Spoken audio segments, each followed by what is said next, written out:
अगर मोहम्मद अली तब्बा साहब CEO lucky cement भी इस वक्त हमारे साथ मौजूद हैं, उनसे भी बात करेंगे।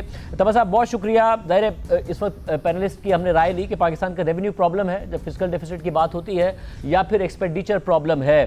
कुछ का ख्याल है, कुछ का प्रॉब्लम्स हैं, कुछ का ख्याल है कि जी जो ज़्यादा बड़ा मसला है वो रेवेन्यू साइड पर है, अगर वो हम एड्रेस कर लेते तो हमें इतने बड़े क्राइसिस में ना होते। आपका क्या ख्याल है? दोनों ही प्रॉब्लम है शाहजेब। रेवेन्यू इसलिए प्रॉब्लम है कि हमारा टैक्स टू जीडीपी है वो तकरीबन 9% पे है। जो हमारे रीजनल कंट्रीज हैं उनका टैक्स टू जीडीपी वो तकरीबन 15 से 18% है। तो रेवेन्यू साइड पे भी कमी है हमारी, और एक्सपेंसेस साइड पे भी हमारे ज्यादा एक्सपेंसेस हैं, बिकॉज में बहुत सारे एक्सपेंसेस हमारे नॉन एसेंशियल एक्सपेंसेस हैं जो हमारी एसओईज हैं जो नुकसान कर रही हैं। वो गवर्नमेंट चाहे तो उसको जितना जल्दी फास्ट ट्रैक करके प्राइवेटाइज करेगी तो वहां से वो ब्लीडिंग रुकेगी, और वो पैसे जो है वो सोशल प्रोटेक्शन के में इस्तेमाल हो सकते हैं, जो गवर्नमेंट को डायरेक्ट सब्सिडीज देनी है उसमें इस्तेमाल हो सकते हैं। लेकिन चूंकि इनके हाथ बंधे हुए हैं और पैसा इतना कनेक्ट नहीं कर पा रहे कि वो सोशल सेक्टर को प्रोटेक्शन दे सके, तो आईएमएफ की वही कंडीशन है कि भाई आप सब्सिडी दें। वो आईएमएफ सब्सिडी देने से मना नहीं करता। आईएमएफ की ये कंडीशन है कि आप जो भी सब्सिडी दें थ्रू बजट दें। आगे जाके इस मसले को हल कैसे किया जाए, आपसे अगर मैं सॉल्यूशंस पूछूं, क्या सॉल्यूशंस हैं? देखिए हमें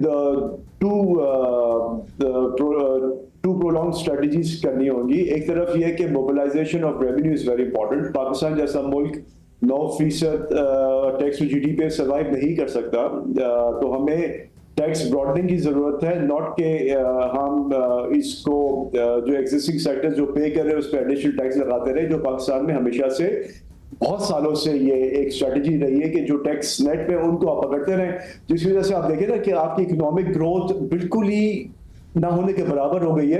बिकॉज ये पिछले 15-20 साल के मसले हैं। ये मैं नहीं कहूंगा कि ये मसले आज के हैं या पिछले 2 साल के, ये मसले पिछले 15-20 साल के हैं कि हमने हमेशा से एक शॉर्टकट स्ट्रेटजी अडॉप्ट की है कि किस तरीके से बस अपने 5 साल की हुकूमत में परफॉर्मेंस दिखा के निकल जाए, इसके बाद जो भी अगला हुकूमत में आता है वो अपने मसाइल खुद हल करे।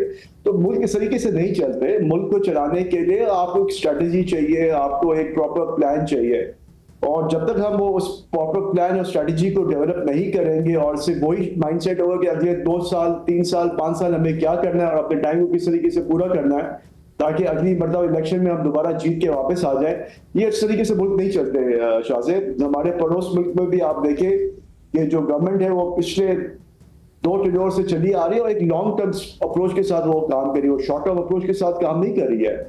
और जितने भी मुल्क हैं जो आज तरक्की कर रहे हैं, जिनकी इकोनॉमिक ग्रोथ है, जिनकी एक्सपोर्ट्स बढ़ रही हैं, वो एक बहुत लंबे प्रोग्राम के थ्रू काम कर रहे हैं। और यही स्ट्रैटेजी मेरे ख्याल में हमें पाकिस्तान में अब जरूरत है कि इसको हम लेके अडॉप्ट करें, वरना अभी ग्रोथ ही नहीं आएगी। आप वही 1.5% 2% ग्रोथ करते रहेंगे तो आपकी पॉपुलेशन की ग्रोथ उससे ज्यादा है, तो इन रियल टर्म्स आप नेगेटिव ग्रोथ में, और मुल्क नेगेटिव ग्रोथ में बहुत लंबा टाइम नहीं चल सकते। मैं पैनल की तरफ दोबारा आते हुए